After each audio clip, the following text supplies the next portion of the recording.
That is our reality. That was 6 decades ago. Fast forward, it's only until a month ago, last month, in June, that the French Parliament finally signed and ratified a law which now stopped the African countries from depositing their funds with the French Central Bank. Just last month.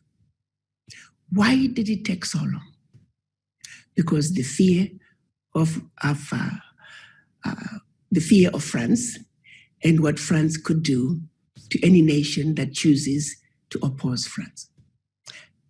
Let's also look at other nations.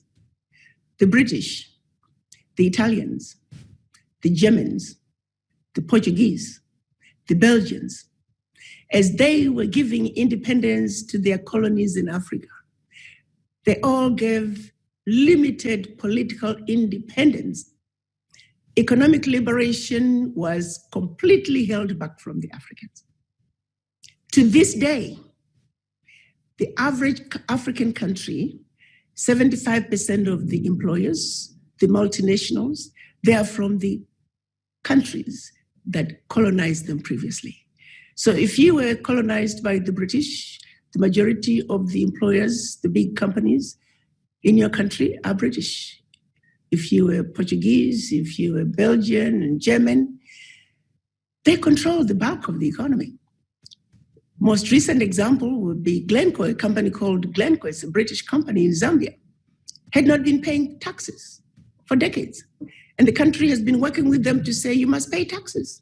This is not fair. If the average Zambian on the street is paying taxes, you gotta pay taxes too. When the government finally said, if you do not pay your taxes, we are going to revoke your license and you got 7 days to pay your taxes, Glencore responds by laying off 11,000 people. So when you lay off 11,000 employees, you're basically impacting the lives of, at a minimum, 55,000 people. And that's the reality for the average African president. If you push too hard, they have a way of getting to you. And those games are being played every day to this day. But the president of Zambia stood his ground and he put out a tender and he said, anybody that wants to come and get these 2 mines, you're welcome to. And of course, requests came flying in. So then Glencore, realizing that they're losing this game, they called back all the employees and they came back to the president with their tail between their legs and they started negotiating in a more meaningful way.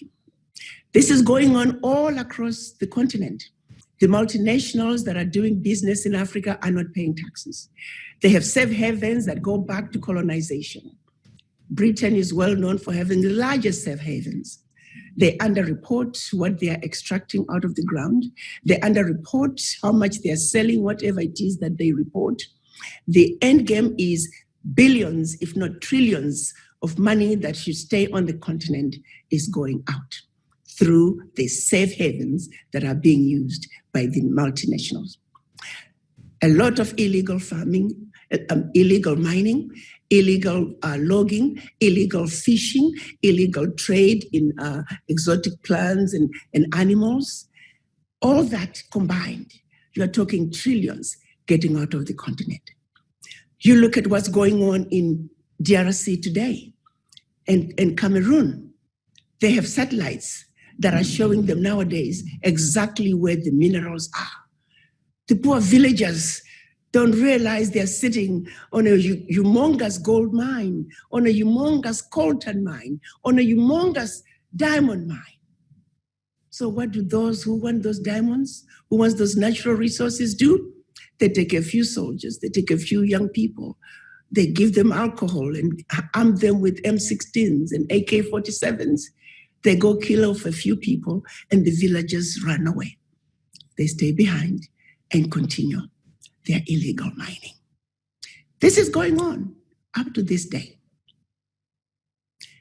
I'm just giving you the tip of the iceberg in order to get a feel for how Africa is under siege. And for those who question, why aren't things getting better? Resume change.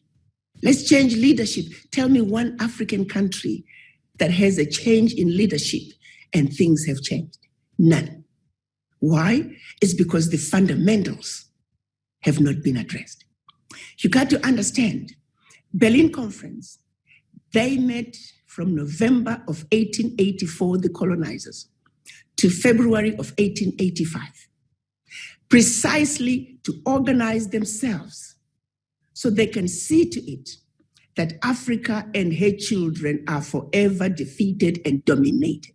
I repeat, they met, the colonizers, they met in Berlin at the invitation of the Chancellor of Germany and his sidekick, King Leopold, to precisely see to it that Africa and her children are forever defeated and dominated. That was 136 years ago. The little bitty countries that you find today, those are little bitty countries designed to fail, countries designed to never succeed. That should they try to succeed by any means necessary, like we always do as Black people, we are survivors. We are easy to destabilize. That strategy that was put in place during the Berlin Conference 136 years ago remains in place today. Some say, but how, Ambassador? Well, look at this world. If we were to assume this world is a boxing game, would you take a lightweight boxer and throw them in the ring with a heavyweight boxer? Would you take a wannabe boxer and throw them in the same boxing ring with the heavyweight boxer? You see, what they did during the Berlin Conference, they gave these countries sovereignty at independence. Prior to independence, those countries were subjects of the masters in Europe. At independence, these countries were given the same sovereignty as the big boys. So Togo has the same sovereignty as China. So Guinea has the same sovereignty as the United States. Malawi has the same sovereignty now with EU. So when you go to the world to trade, Togo is, you're supposed to be negotiating with China, and you all are equal. You have sovereign nations. There's no parity there. It was done by design. So African countries will be defeated at every turn. The unfair trade practices that are making it difficult for African countries to add value to our natural resources. It was all by design to make sure that we are forever defeated and dominated. To make matters worse, during the Berlin Conference, they implemented the rule of divide and conquer. And the way they did was to take tribes that were united and living together in harmony, broke them up into tiny little countries, and gave those countries to different countries that spoke different languages. Give it a couple of generations, people who were once one big family, they don't even realize they're family. I use an example of driving from Zambia. You're speaking English and you're going north. Pretty soon, you're in DRC. You're speaking French. You keep going a little to the east, you are now in Equatorial Guinea. You're speaking Spanish. Go a little bit north, you are in southern Cameroon. You are speaking English. Keep going, you are now in northern Cameroon. You're speaking French. Before you know it, you are in Nigeria, you're back to speaking English. It was all by design to cause maximum destruction. I'm talking about the building blocks for Africa's total destruction, which were created by the Berlin Conference that remain in place today. It is precisely why when you want to travel from one part of Africa to another, you gotta go to Europe first before you can come back down. Why? Because the airspaces were limited thanks to the Berlin Conference. It is precisely because of those boundaries that were created that fuel, oil from Mozambique has got to get out of Mozambique first. It has to get out of the continent first, only for Zimbabwe right next door to buy it back 30 times.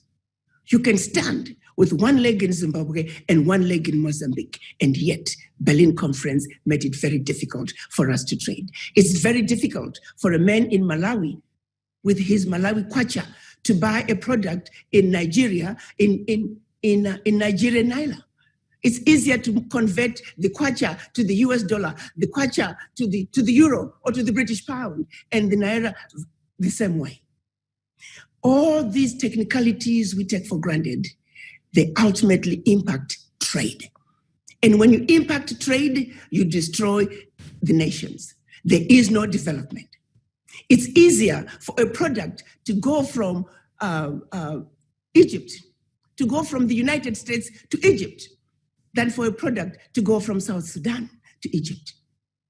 It was all by design.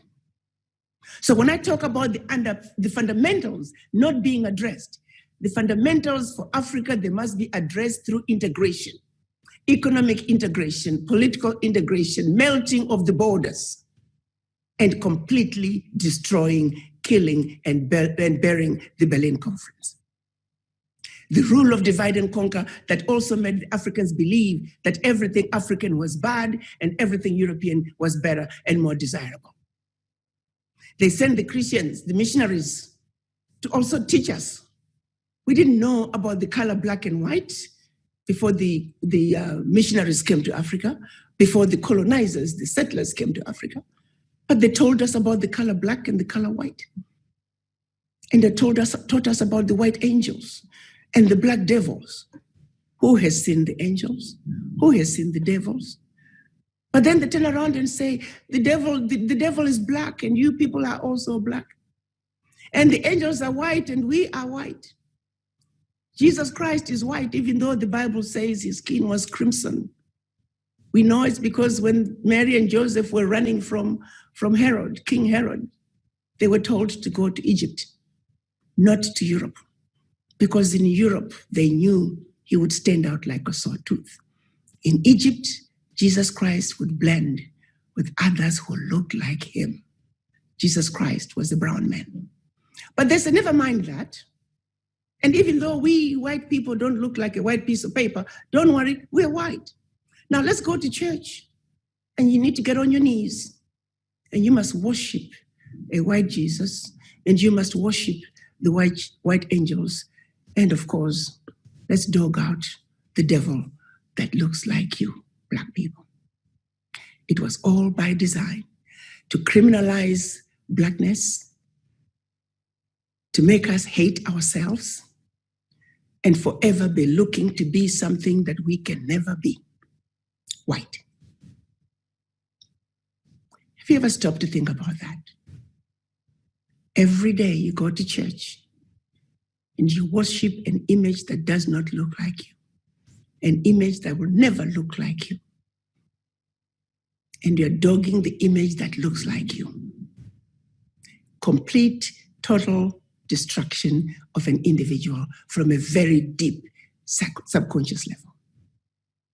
So it is that us black people are forever trying to be something that we can never be.